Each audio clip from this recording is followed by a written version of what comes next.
I wanted to learn how to 3D print, right? And so to learn to 3D print, you have to make digital models. So you kind of got these complex geometric shapes, and you can kind of zoom in and out and through and around these kind of wireframe forms. And I kind of became really interested in those as images in themselves.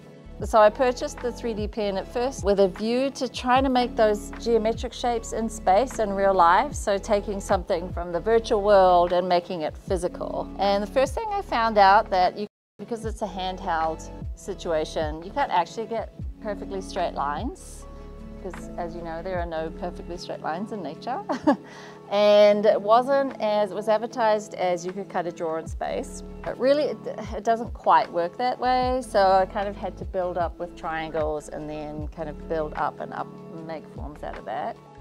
Interested in technology and how we visualize the body and bodily things and microscopic things, and in relation to kind of your physical experience. So these are 3D digital models depicting these little protein motors. Okay, so they're very microscopic processes. I'm kind of just interested in the kind of aesthetic value of it. And so you can see that kind of influence in these kind of little joiny, transitional kind of parts, and how I kind of connect two parts of things together.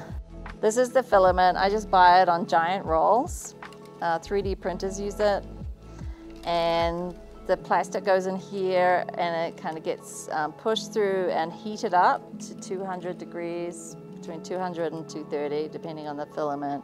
And then it gets pushed out through this little extruder. And if you touch it when it's still warm, you can kind of make it adhere really well. So yeah, I kind of get my hands in there. I'm using an ice cream cone mold. And I'm wrapping it around, and this is how fast it goes. So if you think about that pink work with the cones, like each one takes, you know, quite a long time.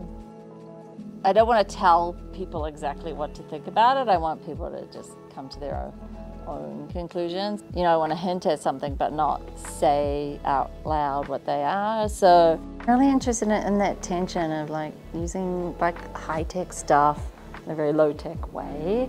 Also, it's a curiosity for me. Like I'm fascinated with technology, but I'm bad at it. You know what I mean? Like I'm fascinated with the possibilities, but I'm not a coder, I'm an everyday person. And I feel like it's a way to kind of bring it back to the human kind of everyday, using it in such an amateur way, like, but also creating, you know, these kind of very kind of tactile, sensual experiences, like grounded in the body, right?